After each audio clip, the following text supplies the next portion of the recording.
au komi esika ozali, quelle est la prière que Dieu exauce? Prière nini oyo nzambe ayanolaka?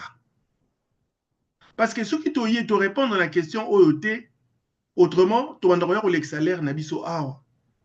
Mais tant que yozo la mukatongo eza po ete prière na yo ezal exaucé.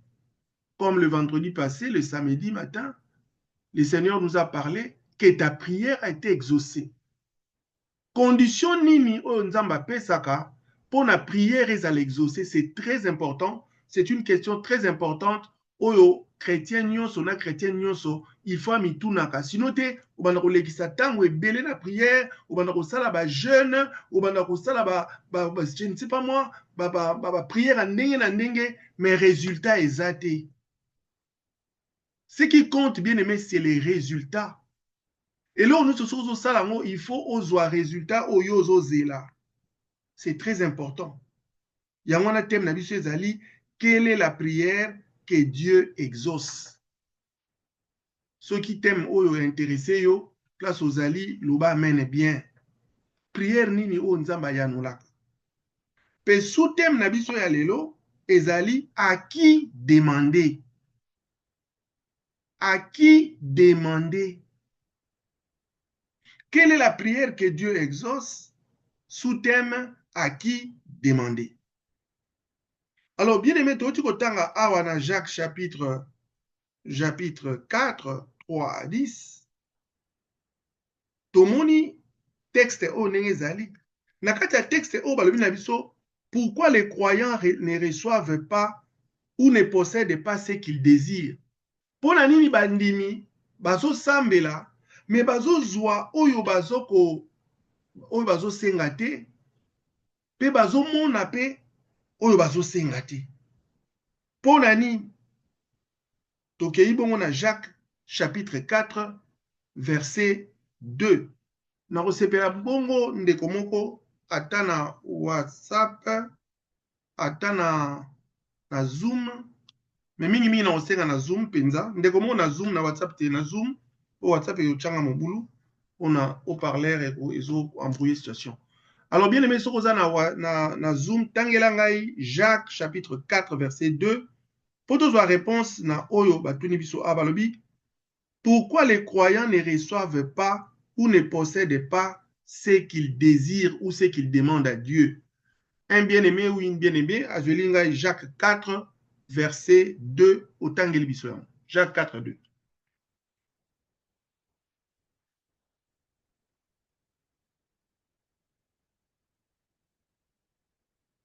Oui, bien-aimé, Tangel Bissoyan, Jacques 4, 2, sur vos aliwana. Jacques 4, 2.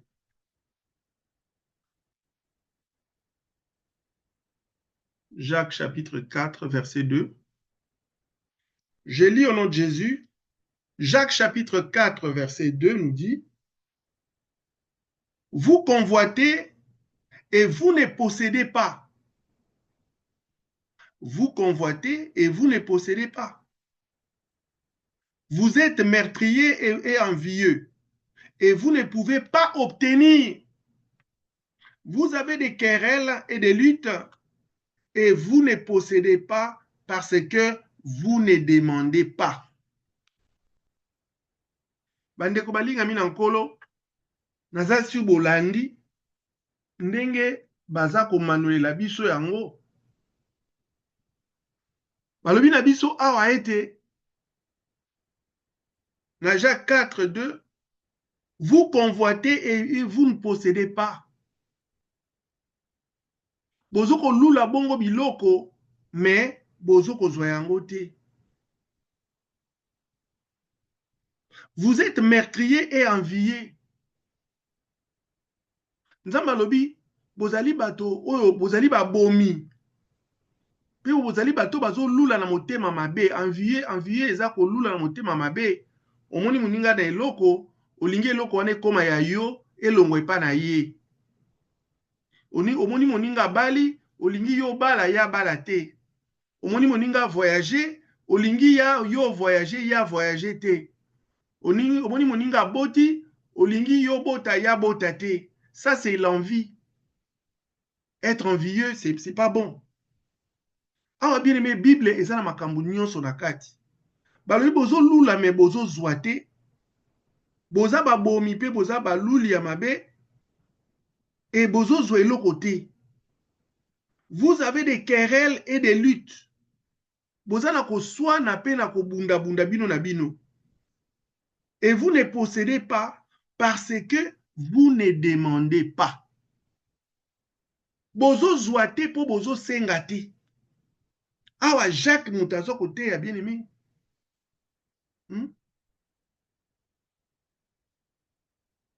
Bozo zwa te. C'est très important.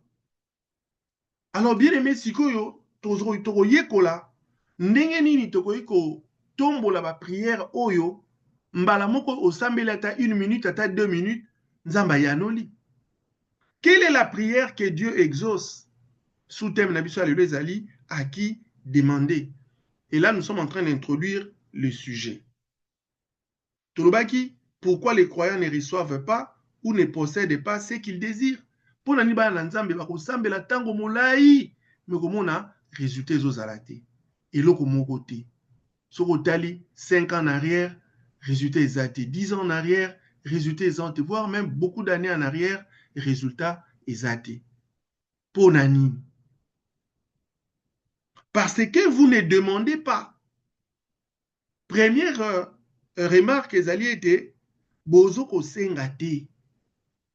Kosenga te awe elakisi nini? C'est que bozo sambela te. Nzamba linga yebisa yo bien aimé alingo yebisa yo na ngai. Okendaka église mais osambelaka te. Kokende église eza kosambela te. Mingi bazo kende église mais bazo sambela te bandeko.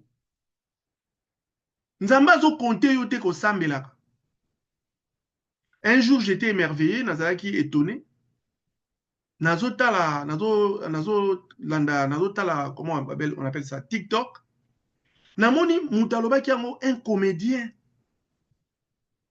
moko ya Congo alobi yo kanisi ko kende église nde ko sambela. Bien aimé, bato na baloba makamusu na yite bango so ba comprenaka. Mais makamusu ezaka profond. Kozala pasteur eza ko sambela te. Kozala moté eza te ko sambela. Eza te nzamba yebi yo. Ko kende église pe eza ko sambela te. Awa nzamba zoloba lobi bozo posséder te. Bazoloba na bana nzambe. Bazoloba na ba croyant. Bazoloba na ba païen te. Balobi bozo zwa te po bozo senga te. Autrement dit, bozo sambela te.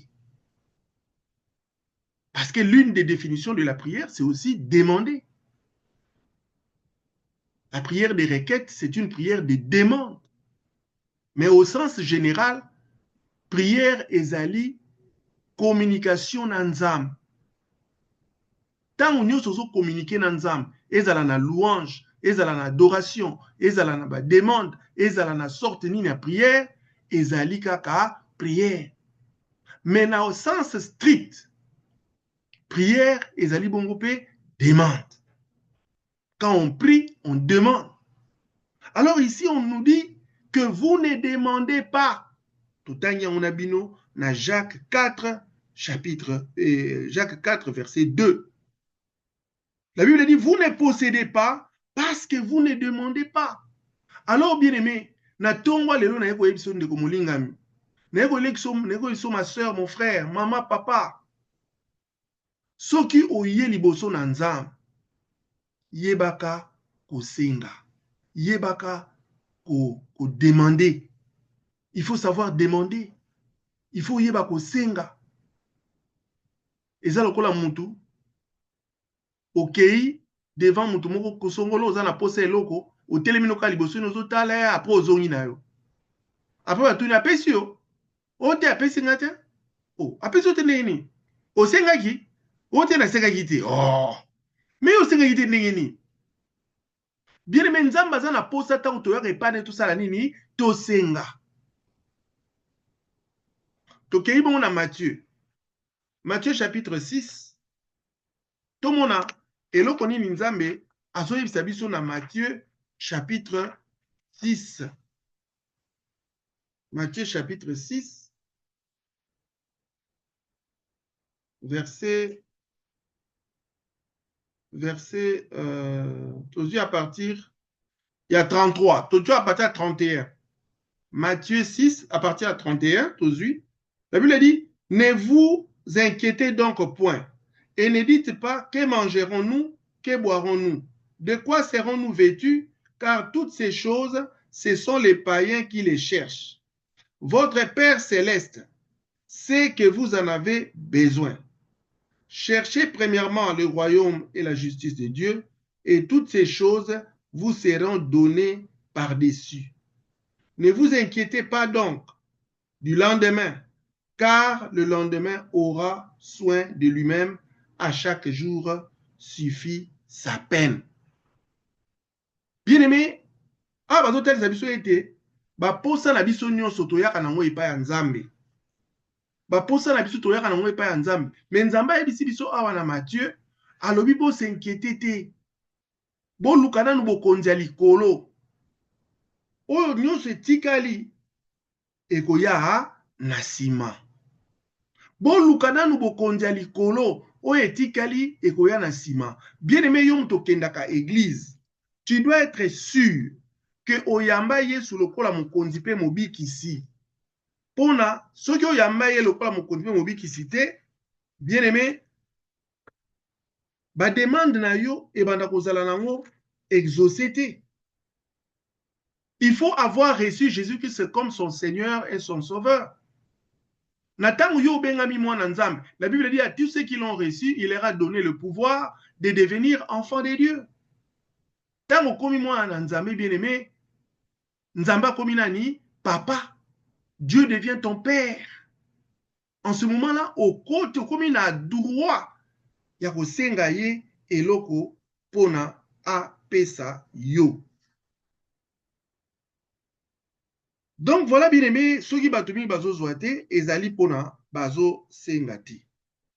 Alors, observation mususu bien aimé ezali awa na verset 3, il y a Jacques 4, vous demandez et vous ne recevez pas parce que vous demandez mal. Il y a liboso na otiko loba batumingi bazo zoate po bazo sengati. Akendaka na église, mais Nzamba lobi asengaka na eloti. Nzamba za na posa bien aimé ayoka oye kobima na munoko na yo. Nzamba yebi ba posa na biso to mona ngona na Matthieu 6 31 34. Ba Bible lobi Nzamba yebi ba posa na biso, ayebi ba besoin na biso. Mais yo eloko ya lingi yo omikitisa osala nini osenga. Soko sengite kozwa te. Donc bato mingi bazo zwa te parce que basenga kite. Anne a sengaka. Anne a été claire et précise. Anne a lobi, Seigneur, si tu me donnes un enfant, un garçon, je te le donnerai. Soko pesinga mwana, alobi ya mobali, alobi ya mwasi te. Alobi ya mwasi te, alobi soko pesinga mwana ya mobali nako consacrer le yo ye. Nzamba sepelaki na losambo wana, apesaki Ana mwana mobali conformément na demande na ye. Mais yo tango osengaka ndenge nini? Est-ce que ozalaka précise? Est-ce que fongolaka monoko? Est-ce que lobaka? Est-ce que détaillaka? Awa siko bayebisi biso na Jacques 4 verset 3. Vous demandez et vous ne recevez pas.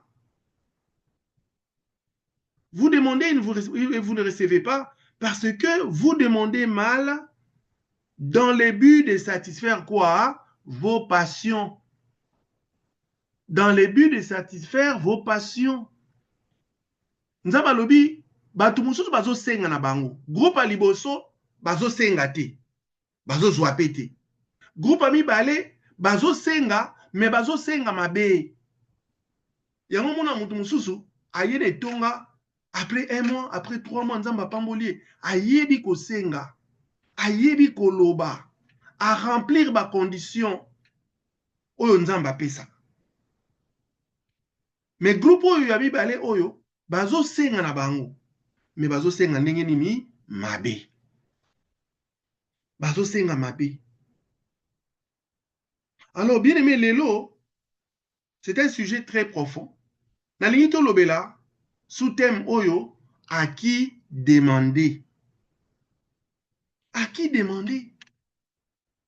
Liboso, yo osenga eloko, soko oza na posa moko quelconque, oza na besoin moko quelconque, il faut yeba besoin nanga o naza nango na ko satisfaire yango ndenge nini. Eloko na nango posa na kozwa yango wapi? C'est la première question qu'on pose. Na kosenga epai ya nani? Naza na posa ya passeport, na kina koluka passeport, sikoyo bapesa yango wapi? Bazwaka yango wapi? Yo na voyage te.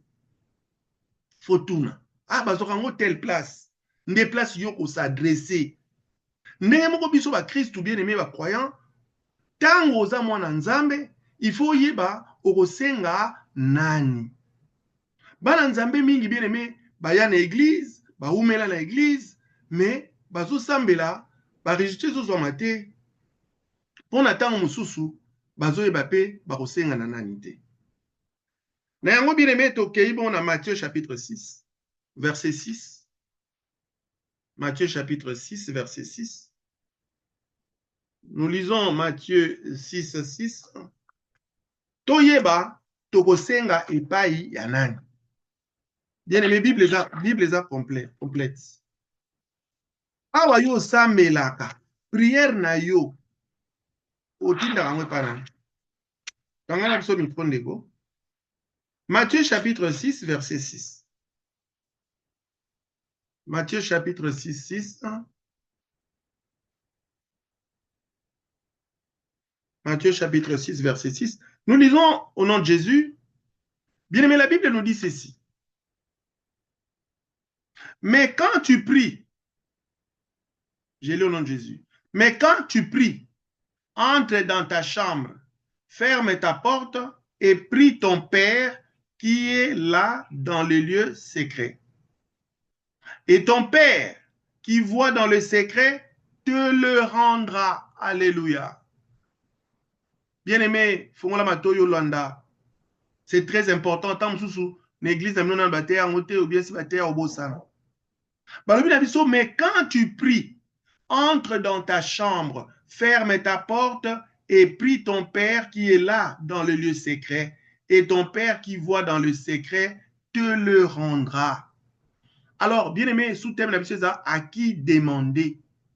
Bien-aimé, Uta Lelo et Sengelio Yeba, une bonne fois pour toutes, que lorsque nous prions, nous devons adresser nos prières à quelqu'un. Et c'est quelqu'un-là, bien-aimé, c'est au Père. Le bas mène bien. Tozali na temps ya grâce. Soyo sambelaka, tamso sambelaka 4 heures du temps. Oh Dieu d'Abraham, Dieu de Jacob, Dieu de Moïse, Dieu de Boye, Dieu d'Élie, Dieu. Oh! Ozo l'exalaire. Ah ouais, ça clair. Na oyo Nouveau Testament ils adressé pour na yonanga. Tout ça na temps ya grâce. Et ici c'est Jésus lui-même qui parle. Parce que baye kuli bavanda babi oh ndenge nini Yesu soka sambeli kaka résultat ezalaka soka sambeli kaka tika totuna ye nkolo basambelaka ndenge nini ndeko moko asunganga zwelanga yi Luc 11:1 tangelanga Luc 11:1 na mongongo makasi ndeko ya Zoom pardon ndeko ya Zoom azwelanga Luc 11:1 bosunganga yi naza un peu très sollicité.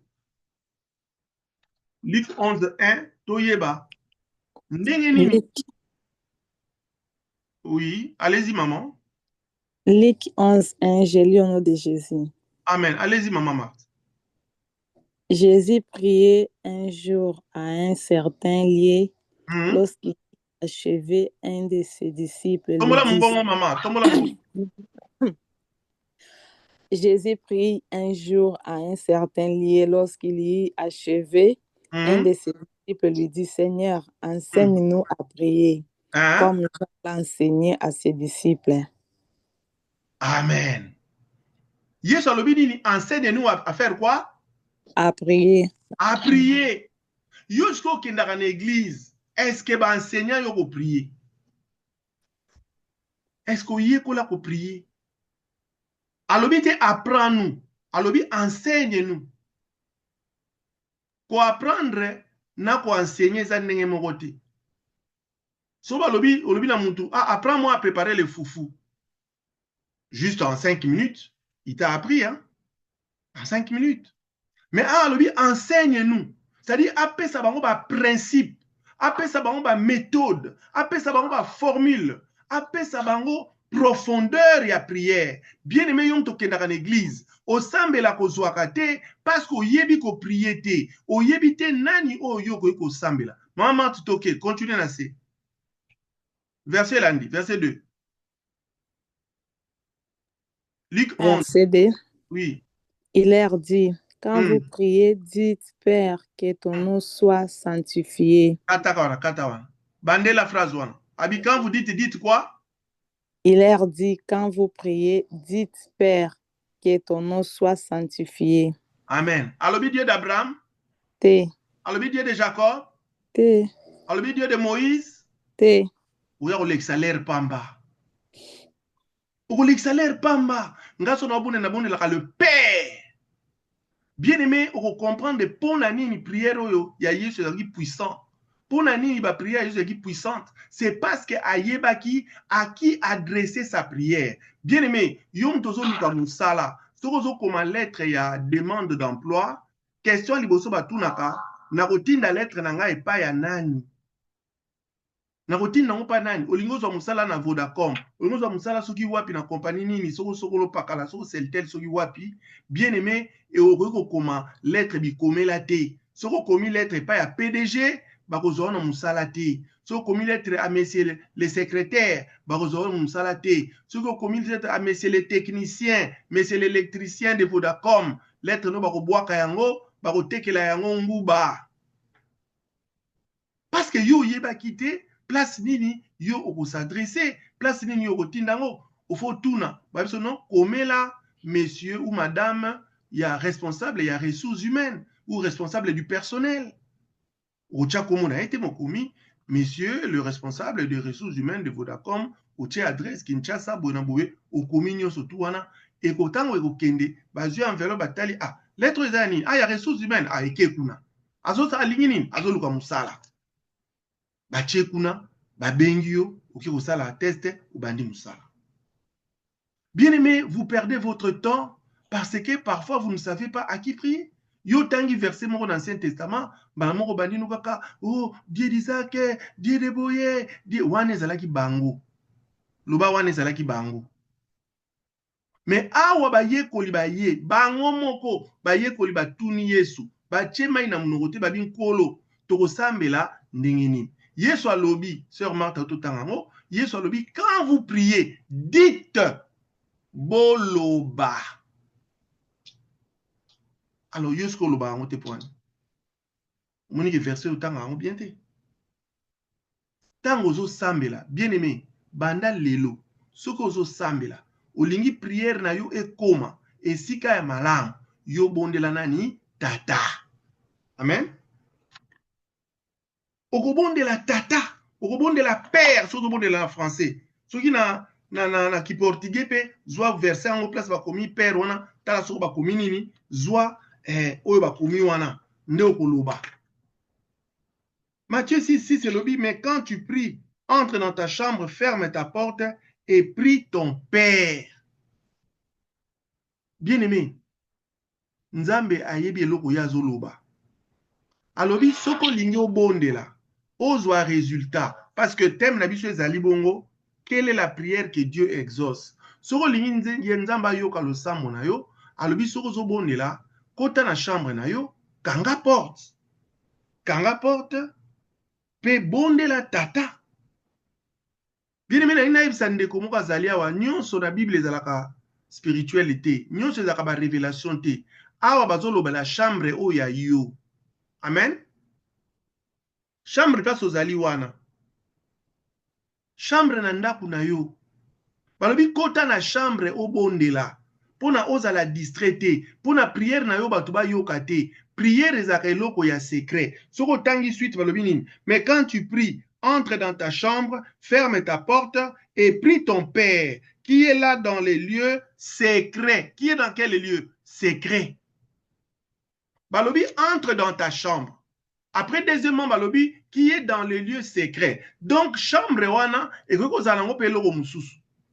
Et que vous allez en faire dans salon, mais ça lieu oh, ça secret. Oza yomoko wana, ozo bondela, et ça prière individuelle. Amen. Ndenge 5 heures nyonso tu obondela kaboué. Oza la chambre na yo, ozo bondela. Tant bien vous allez à topé ça va intention de prière, yo zo bondela kuna, ozali na lieu secret, na nzambe na yo. C'est très important. Donc, bien aimé, avant de commencer à qui demander, il faut y aller où demander. Il faut être dans un lieu secret. Vanda na chambre, place où ça na kimia. Ezate yo ki na kobondela na wenze. So komi na wenze, oso boki ba mai, upangusi mesa, ubandi tambe na pambolio, kolo, pesanga boye. Non.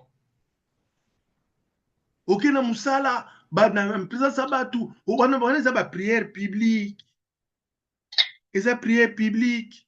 Prière au dimanche aucune église. Bozana mayangani kanga miko. Dimanche aucune église bozana mayangani. C'est une prière publique. Ce n'est pas là où on fait des demandes. Ce n'est pas là. Si tu veux demander, va dans un lieu secret.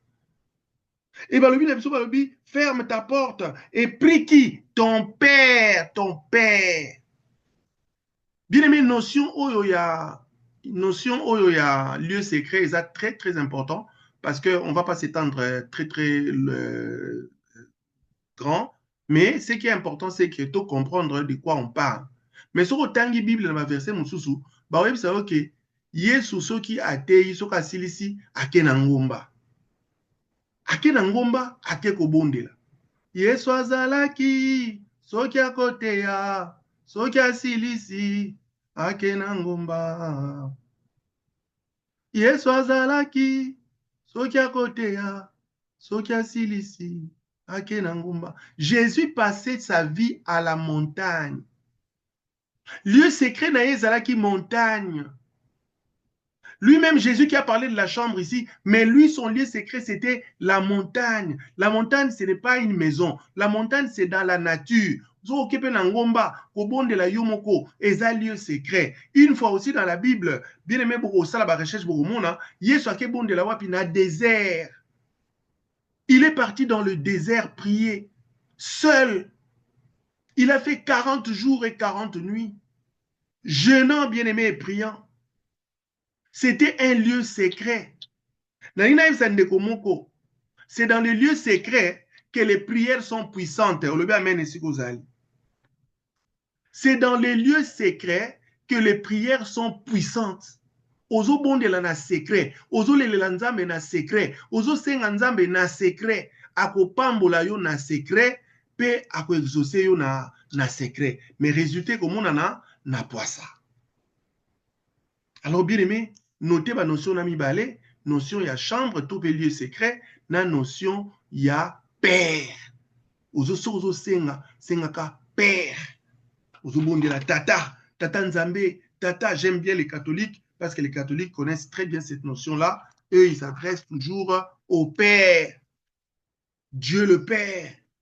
Père éternel. Père éternel. Père céleste. Père de gloire. Père de lumière. Père de miséricorde. Pourvu que Ezalanakatia Biblia. Bengaï Père. Alors, bien aimé, pour nini ko sambela esika yankuku pe pona nini osambela tata osambela esika yankuku tolobi yango pona ozala distraité te mutamona yo te ozana na kimia ozosambela nzambe azoyoka yo yo na nzambe bozana kati ya intimité. C'est un dialogue intime. La prière personnelle est un dialogue intime avec Dieu. Vous parlez seul à seul. Bien aimé, quand on parle seul à seul avec quelqu'un, les messages passent. Vous abino mi ba le lobi, papa, na ye po na tala boy, tala vi na ngani ngeza, tala ningezo kende, ngana linge kende bongote, ngana linge kende bo papa, ozo solana tata na yo, na lieu secret. Ça, c'est une chose. Deuxième chose, la personne à qui vous vous adressez, c'est au Père. Pour na nini Père, bien aimé, Le père est une notion très importante dans Kinimba. Bien aimé, tata, ezali, comment je peux dire, terme oyo eza très affectif. Papa aza moboti. Mwana soka bungi na balabala balaba. Oh, papa na yazawa, tata na nani? Quel est son père? Qui est son père? Alors, yo fo yeba tango koma mwana nzambe ozana tata. Tata na ezali bongo mokeli ya likolo na nse. Dieu créateur, Dieu tout-puissant, Dieu le Père. C'est ton Père. Nos prières sont adressées au Père au nom de Jésus-Christ. Faut yeba kabiloko wana, c'est très important. Tant ozo sambela tata, mais ce qu'on silisi, qu'on silisa te sans loba, j'ai prié au nom puissant de Jésus. Parce que ma prière na biso muta sinyakango ezali Jésus-Christ. Mokolo to na efo ezala. Alors tata bien aimé, eza terme affectif ndenge na lobaki, mwana soka sengi tata na eloko. Tata wa solo eza pasi pona a atika ou bien bosana ou bien à salamoté. Non, plus c'est blondax. Pas plus tard qu'hier, il y a un de mes enfants qui m'a appelé.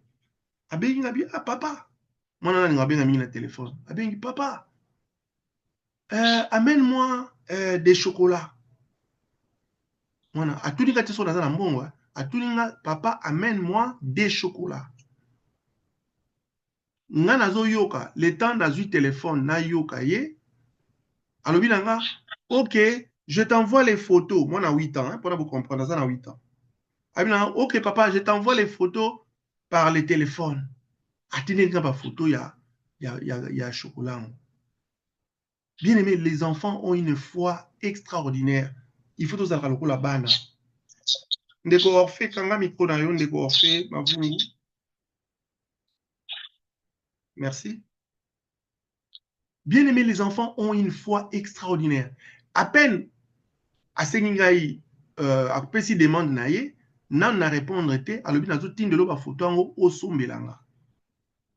Et c'était la nuit, c'était très tard. Les alimentations avaient fermé. Les supermarchés avaient fermé. Les stores avaient fermé. Les boutiques avaient fermé. Mais il y a côté demande naïe. Mais comme il a dit papa, comme je suis son père, bien aimé, je n'avais pas le choix. Il y a un écho qui a tongwa lelo. Tant ozo benga nzambe papa, tant ozo benga nzambe tata, tant ozo benga nzambe père. Toko sengi eloko, nzamba kozala na choix te. Nazo biso na tongwa lelo, oyo ko senga tata na yo, oyo azana likolo, akozala na choix te, akopesa yo yango. Bien aimé, ngai ezalaki tard, mais na se débrouiller. C'était à 1h du matin hier. Mais je vous dis, je me suis débrouillé à 1h du matin pour avoir les chocolats que l'enfant a demandé. Amen. Et pourquoi je le fais? Parce que maintenant qu'on prépare ma thé à Oyo. Nzam Saint-Esprit a yebisinga bi omoni. Omoni, moi na lobini, tata, memelanga boui. Bastor est fermé. L'alimentation est fermée. Mais bah, en Amérique, bah, yebi, na kendaki na oni, na Congo, bah, en station service, hein, gas station, place batterie à essence. La place batterie à essence, bah, kangarate, et ça, la ratongos. Na kekuna, na lukilaye, oya sengaki. Alors, bien aimé, oyo nyoso yo senga nzambe banda kala, ozwa yango te, osenga kita mususu, nzambe Abraham, osenga kita mususu nzambe Eli, osenga kita mususu nzambe Moïse, problème te, mais bien aimé, na ina yebisa yo, lelo, oyo nyoso yo ozwa te, tu vas demander à ton père, tu vas dire, père, j'ai besoin de ça, tata nazana posa mabota, tata nazana posa voyage, tata nazana posa, bien aimé, moi natango alela kaipa ya tata, tata talaka condition na été. Souvenez-vous de l'enfant prodigue qui a gaspillé l'argent de son père. Mais lorsqu'il est rentré, lorsque cet enfant est rentré, la Bible dit que le père a couru vers l'enfant. Bien aimé, nzamba ko kimambango epana yo. Na tongwa lelo nzamba zo kim epana yo. Yo zo ya epana ye. Mais ya zo kim epana yo. Alléluia. ako exaucer yo parce que ozobenga ye tata. Bien aimé, quand tu appelles quelqu'un père, il y a un lien de filiation. Alléluia. Il y a un lien de filiation. Il y a un lien ya makila. Makila ezo ganga. Oyo ali sous makambo nini te. Et comme makila milikama makila ezo sala nini ezo ganga. Koti sa demande na yo pa ya père. Père elakisi, c'est lui dont on est issu. Origine nabiso. Origine. Et si ko uta. Aucun père responsable. Ata moi naza mabe atikakaye. Asati. Le père, c'est celui qui est à l'origine d'une famille, d'un groupe de personnes. C'est un ancêtre, un patriarche. Le père. Bien-aimé, Nzambe alingi tango zobondela, oyebisaka ye tata. Pe tango yaka kosambela, kozalaka pressé te. Tango basolaka na papa bazalaka pressé te. Ye mutaka yebiso siko telema okende. Alors, lelo bien-aimé, nalingi to bondela tata. Pour continuer, en gros, c'est un enseignement qui est profond. On va prendre d'autres aspects aussi qui sont très importants. Mais lelo bien-aimé, au bondela, besoin aux alango. Quand il sa demande, on n'est pas à papa, et pas à père.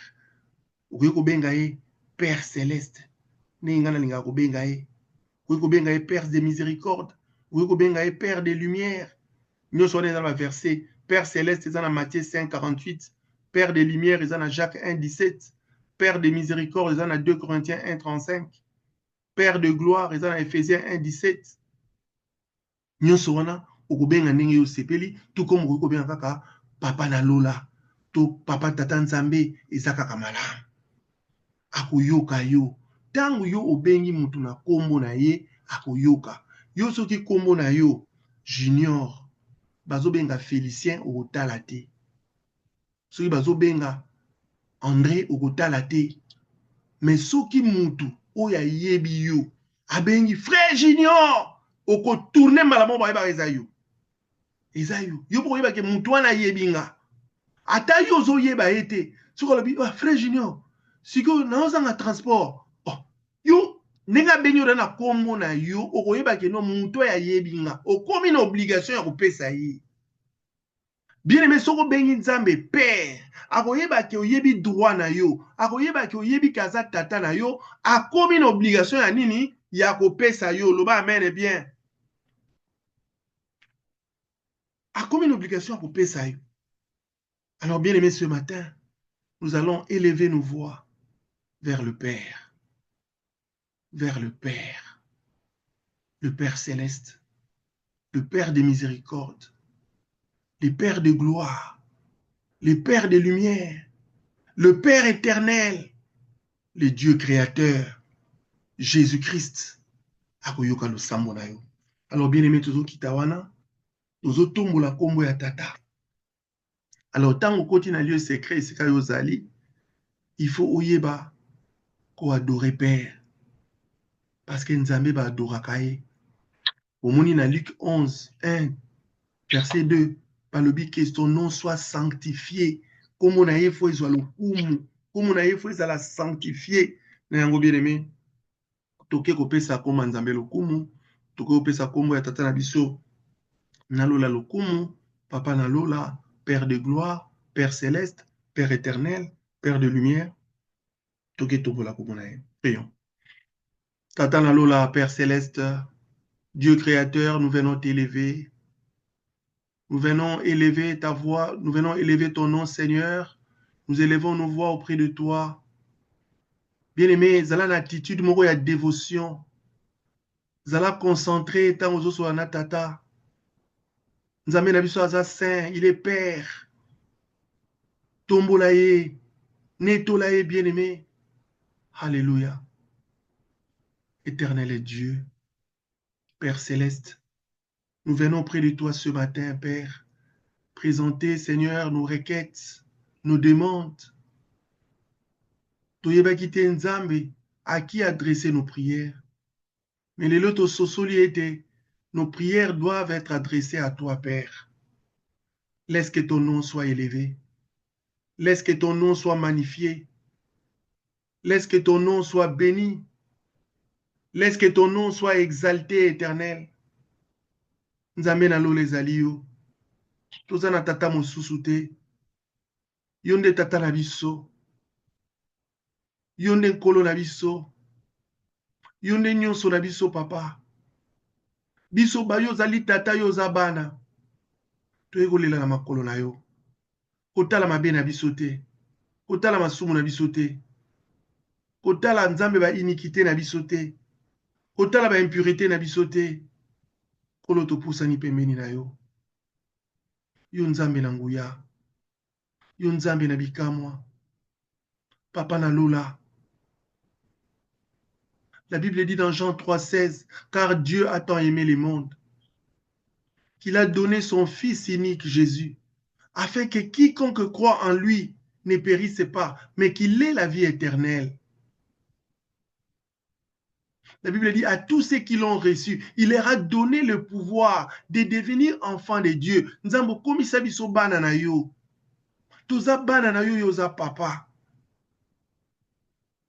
Papa na tongo lelo toyena ba besoin na biso. Toyena ba bosenga na biso. Toyena ba maladie na biso. Toyena ba pasi na biso. Kolo pesa biso solution. Père éternel, guéris nos maladies, Seigneur. Guéris nos maladies, Père. Résous nos problèmes. Donnez-nous ce que nous manquons. La Bible dit, l'or et l'argent t'appartiennent. La terre et tout ce qu'elle renferme sont à toi, Père. Nzambe Biblia elobi ete, mwana aliaka na mesa tata na ye. Nzambe toye na mesa na yo. Toye na mesa na yo lokola bana. Toye na mesa no lokola bana nzambe sala biso ngulu. Tolia na yo papa. Toza na nzala. Tozangi. Tokeleli. Eumeli. Sala biso ngulu. Bien-aimé na tango wana yo ozosenga sikoyo. Kende na kosenga oza nango posa. Ozosenga na attitude ya dévotion. Ozosenga nzambe na ona limemia nyonso. Hallelujah. Yebisa ye penza. Nzambe tata. Tata nanga naza na posa libala. Libala eumeli. Tata nanga naza na posa musala. Musala eumeli. Tata nanga naza na posa mbongo. Mbongo eumeli. Tata nanga na posa songolo pakala. Eumeli. Nzambe na yana ba besoin na ngai epai na yo. Alléluia. Père Céleste, nous venons nous décharger à toi.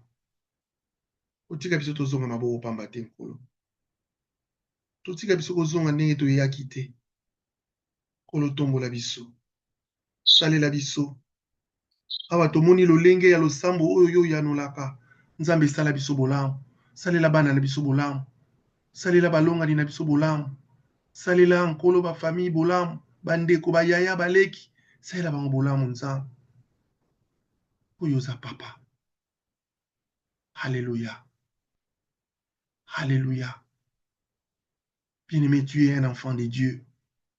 Ne promène plus des regards inquiets. Mwana soka kutani na papa na ye asepelaka. Mwana soka kutani na tata na ye asepelaka. Bien-aimé, zala ya kosepela na tongo lelo parce que nzamba yoki lolaka na yo. Zala ya kosepela parce que nzamba yoki kolela. Moboti bien-aimé soki mwana na aza na pasi eswaka ye tina motema. Moboti oya malamu. Eswaka ye tina motema. Bien-aimé demande na yo esui nzambe tina motema. Esui tata na biso tina motema. Alléluia. Nzamba azo débloquer situation. Azo débloquer situation. Azo pesa yo chèque. Azo pesa yo ozangaki. Pono beleli na kombo na ye. O beleli na kombo azelaka. O beleli bien-aimé. Alléluia. Alléluia. Bien-aimé kobosana te. Mikolo nyonso ezalaka bongo.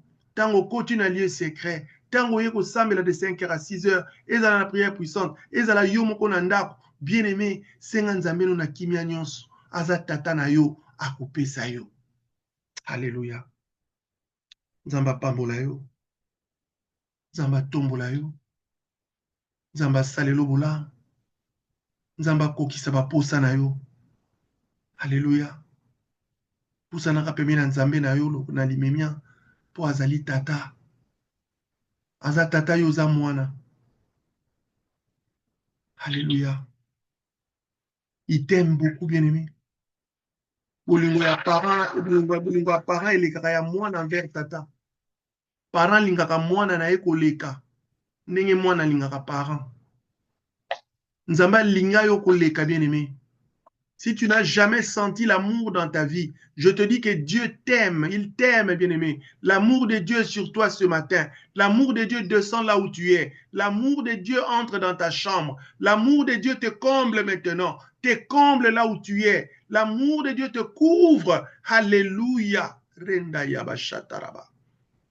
Ronda yabashata. Que l'amour de Dieu te couvre. L'amour du Père te couvre, bien-aimé.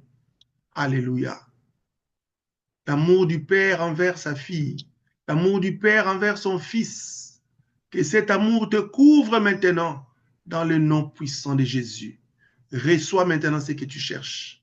Reçois ce dont tu as besoin. Reçois maintenant. Reçois maintenant.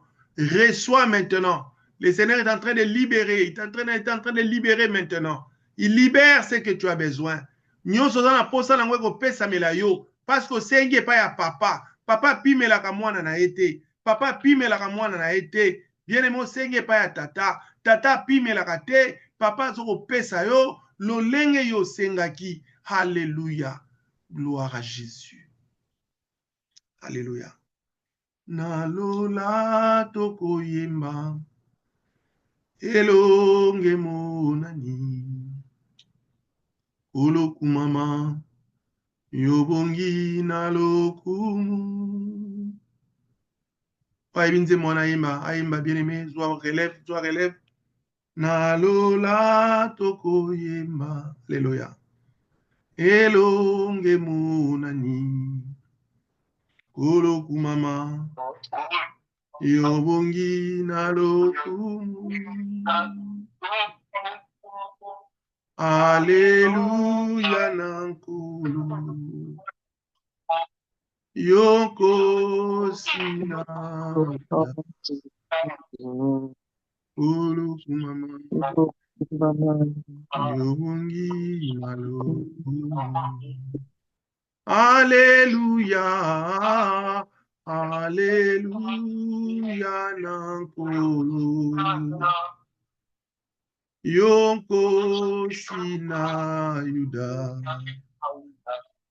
Olo kumama.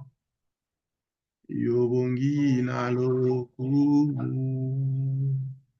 Acclamons les seigneurs bien-aimés. Alléluia. Il est notre Père. Il est notre Père. Alléluia. Jésus a dit quand vous priez, dites Père. Alléluia.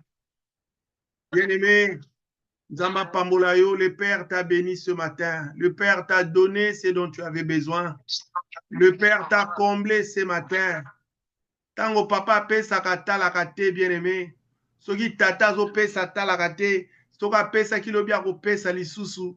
Papa oyo azana mbongo atala kate bien-aimé. Awe ko pesa chèque à 1 million. Awe ko pesa chèque à 1 milliard. Botala bato bazana ba mbongo ebele. Na bazwa bana basoka bana na bango bazo tia bango esika lokumu boloba te po aza mwana na ye tozo mona ngo etala Amerika wa bakonzi ya mboka baza na bafamille na bango baza na bana na bango baza na bisika malamu na tongo lelo papa na yo ya lola aleki papa ya mokili aleki ba papa oyo ya se aleki bakonzi ya mokili asaleli yo bolamu apesi oyo zangaki apesi yo po sepela au nom puissant de Jésus-Christ. Alléluia. Alléluia. Bien-aimé, Tokomina Souka, Tosengi Nzambe, merci. Na exhortation à Pesibiso, na Ningo Bondeli. Bien-aimé, na Ingina Beta Kaka Setete, Tangozo Bondela, Zouaka vraiment prière na sérieux. Considéra ka Nzambe, Lokola Tata, mais Zouaka Epe Lokola Nzambe. C'est très important. Alors, Tosengi, merci d'Ankolo, na Oya Pesio par la foi, Tokei. Nzambe merci pour opesi misala tata Nzambe opesi biso misala na tongo lelo opesi biso misolo tozangaki opesi biso ba santé tozangaki opesi biso makasi tozangaki opesi mayele tozangaki opesi sagesse tozangaki Nzambe opesi bolingo tozangaki kolo nyonso tozangaki ne bande la prière oyo okokiseli biso yango opesi biso kimia tozangaki na mabala kimia tozangaki na bafamille kimia tozangaki na bandaku opesi biso nyonso opesi biso grâce opesi biso faveur opesi biso bonheur. Alléluia. Tosengi yo merci papa po toke ya kotonda journée na biso eza malamu toza na foi toza na elika ete nkolo oyo opesi eumelaka oyo opesi esalelaka solo nzambe esalaka makambo ya minene. Merci nkolo na nyonso opesi biso na ntonga lelo tika ete bana na yo bapambwama mpe makila na yesu bakobomba bango monguna abotola